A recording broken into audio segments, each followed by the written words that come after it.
జామున్. దీన్ని ఎలా చేసేయాలో ఇప్పుడు మనం చూసేద్దాం. దీనికోసం ముందుగా ప్యాన్ పెట్టుకొని ప్యాన్ హీట్ అయిన తర్వాత 1 స్పూన్ వరకు నెయ్యిని వేసుకొని 1 కప్పు ఉప్మా రవ్వను వేసుకొని బాగా వేయించుకోవాలి. 2 నిమిషాలు ఇలా నూకంతా వేగిన తర్వాత 1 కప్పు నూకకు 2 కప్పుల పాలు వేసుకొని బాగా దగ్గర పడేంత వరకు ఉండలు లేకుండా ఇలా గరిటతో ప్రెస్ చేసుకుంటూ దగ్గరికి ఉడికించుకోవాలి. ఇలా ఉడికించుకున్న దానిని ఏదైనా ఒక ప్లేట్లోకి తీసుకొని ఇలా ఒక ముద్దలా ప్రిపేర్ చేసుకొని చేతికి ఆయిల్ అప్లై చేసుకొని చిన్న చిన్న ఉండల్లా చేసుకొని పక్కన పెట్టుకోవాలి. ఇలా వీడియోలో చూపిస్తున్నట్టుగా స్మూత్గా ఉండాలి.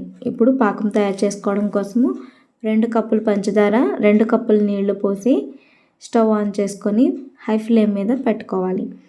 పంచదార కరిగేంత వరకు హై ఫ్లేమ్ మీద ఉంచుకొని పంచదార కరిగిన తర్వాత మంటను లో ఫ్లేమ్లోకి అడ్జస్ట్ చేసుకోవాలి. ఈ స్టేజ్లో 1 స్పూన్ వరకు యాలకుల పొడి వేసి కలుపుకోవాలి.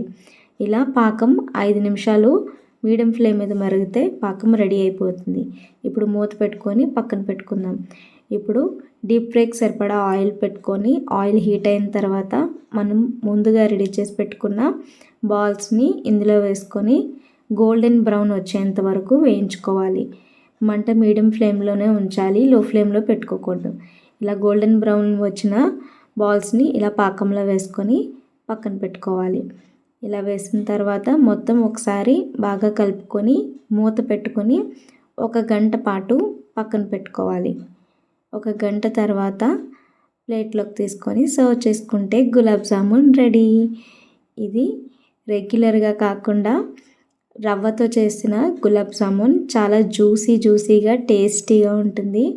ఈ రెసిపీ కనుక మీకు నచ్చినట్లయితే లైక్ చేయండి, షేర్ చేయండి, ఛానల్ని సబ్స్క్రైబ్ చేయండి, సపోర్ట్ చేయండి.